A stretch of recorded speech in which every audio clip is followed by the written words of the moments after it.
Welcome back to The Gloves Are Off. We've had a great show for you. More to come. CFL season, the first week underway. How are the teams looking, and specifically the Riders? Huge win for the Riders. Really good to see them doing well. And what was clicking so well for them? What did you like? Well, they lost Fantouz, right? And everyone sort of thought that'd be a huge loss, but their other receivers stepped up. Dressler obviously had a huge game. We were saying Rob Beggs back, Chris Getzlaff was there, right? They still have the three of them, which seem to be carrying the weight. Darian Durant's playing like he should. New head coach has got him fired up to play. Yeah, the O-line looked good. They gave Durant time. I liked how they used Dressler coming out, those swing passes coming out of the backfield, and with his speed, he gets in stride. He's hard to stop. Sheets looked really good. I think we may have found a running back there. Yeah. And our defense looked okay. Hamilton didn't look very good. Henry looked like Henry has been the last few years here. So was our defense that strong or Hamilton that weak? Kind of a combination of both. So you liked how some of the individual players were playing. Do you like the coaching strategy that's been implemented? Oh, definitely. I like how our offense clicked. You know, we had a lot of different looks in the offense.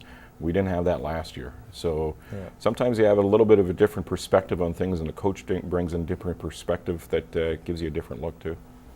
Anything surprise you though? No, like I didn't actually get to watch the game, but I guess from what I saw of the highlights, and it just seemed like a team that was on the same page for once. Like I think communication there was key on special teams, offense, defense. Like everything's clicking for them. They're not getting out coached like they were last year, and the guys seem ready to play. So excited for the year to come. Any other teams in the league surprising you for better or worse so far? Not a big surprise. BC looks really strong. Yeah. Calgary looks better than I thought they would. The Eskimos, I think I kind of lucked one out against Toronto. Only scored one touchdown of that. I think their offense is going to give them a whole lot of troubles. I like the Riders' chances of finishing second in the West. Mm-hmm. Well, I think the Ticats are happy because they're in a four-way tie for first still. Pretty crazy how all the Eastern teams lost. I thought that with Ricky Ray and Henry Burris moving over there that there'd be a little bit of shift in power, but apparently not so. You got those new quarterbacks stepping in and playing well in Calgary, and obviously BC continually. They're getting better and better. So you pointed it out. The East, they're crap. Yeah. Is that going to stay all season long? Any team going to come through from there? Well, I think eventually Ricky Ray is going to find the offense and get it going in Toronto. Their defense is going to still be suspect. Montreal's getting older. I don't know if AC still has it in Montreal. But Montreal and Toronto should contend in the West, or in the East. Winnipeg, I wasn't a big fan of Winnipeg last year, and they got to the Grey Cup. Yeah. So who knows? I don't see why Winnipeg wouldn't get a lot better. Montreal, to me, is a team that knows how to win, right? No matter what, they're going to get it done. Well, Winnipeg surprised you last year, but it seems they've had a lot of internal issues throughout the end of last season and the off season. Is that a cause for concern? If you're a Bombers fan, probably. I'm a Riders fan, so I kind of like to see them get a little areas of concerns. But Winnipeg is a different kind of ball club, and I think they thought getting rid of Willis is going to, kind of fix things in the dressing room. And it's only one game, so you don't win in July and you don't lose in July. So we'll see what how they fare after Labor Day. Yeah, they need that fan support. They need that Swaggerville like they had last year. It was neat to see a team like Winnipeg, small market, catch on, right? They're like the Riders of the East. They need to bring it together. Well, one guy who knows how to win, Tiger Woods, wins again on the weekend. Is he back? The question that's always asked when he's contending. We ask that all the time. And I think everybody wants him to be back. Everybody wants him to be the big name in golf again. And on Sunday, Yeah. Everybody's watching him. Unless he wins a major, no, he's not back. I don't think he's back either. I think golf's the kind of sport nowadays where it's hard to stay on top consistently for that long. There's so many people chomping at the bit, pushing him, younger guys, right? It's nice to see him win. It's nice to dream that he'll be back and win 5 in a row. Maybe he will, but I don't think so. I don't think he's back. I don't think there's one player consistent enough That's right. that has been winning tournament after tournament to give him a run for his money, or, of course, himself, too.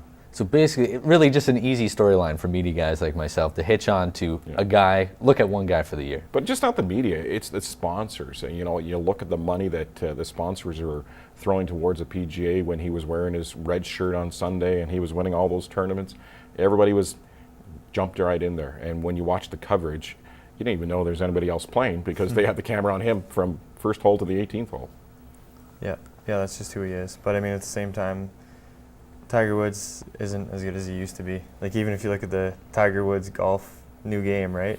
My roommate had it out the other day. He's not even the only guy on the cover anymore. Like, there's 2 or 3 golfers on there. So I think in general the sport's shifting. But like you said, he's got a brand behind him. So. Well, what do you want to see the sport do? Do you want Tiger to be the guy on top, or do you want this rivalry where you'll have a bunch of guys contending? It'd be great to see about 3 or 4 guys on a regular weekend. They're always contending. They're always, a little bit of competition between the two. But golf and the players in golf are so vanilla, so plain for the most part that you don't have one player like back in the old days, John Daly, that would stand out. And he was never in contention, but at least he was a storyline. We don't have those storylines in golf anymore.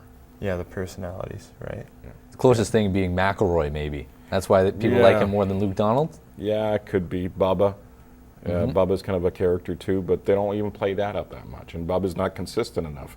After he won the Masters, he just kind of disappeared for a couple of weeks. So nice to see somebody that actually has a bit of personality and can add, maybe add a little controversy if you can add controversy in golf. Well, Toronto Raptors are trying to add a personality, a Canadian, Steve Nash. Is that a good move if they go for him? I love it. Obviously, at 36, there's some questions about what he's got left in the tank, but I think for basketball in Canada and for the Raptors, that would be very key, getting him back. He just has a presence. He has a way of getting it done. He knows how to win. I think the Raptors need that as a young group. There's always been leadership issues there, and I'd be thrilled to see him play in Canada. Wish they got him about 5-6 years ago, but even right now as a leader on that team, that's what they need. They have some good young talent. They need somebody in that dressing room to kind of lead them and show them on the court too. So yeah, it'd be a tremendous signing. Yeah. Will he attract any other free agents? I don't think, not so much that, but the big problem with basketball players going to Toronto is that they put in their 2 or 3 years and then they head back down south to the States, right? This way you can kind of build some culture. He's proud to be there. He wants to be there. Brings a winning attitude into the dressing room. Everyone sort of buys in a bit more. Maybe they get some more results. They're able to retain some of those high draft picks. Yeah, nobody wants to play in Toronto in the NBA. Who's kidding who? That's the reason why they can't get those big free agents. And that's why they're going after Nash. It's a great fit for them. Captain Canada coming home to Toronto. Well, that's it for Dump and Change. Coming up after the break, we'll test their knowledge of sports. Stay tuned.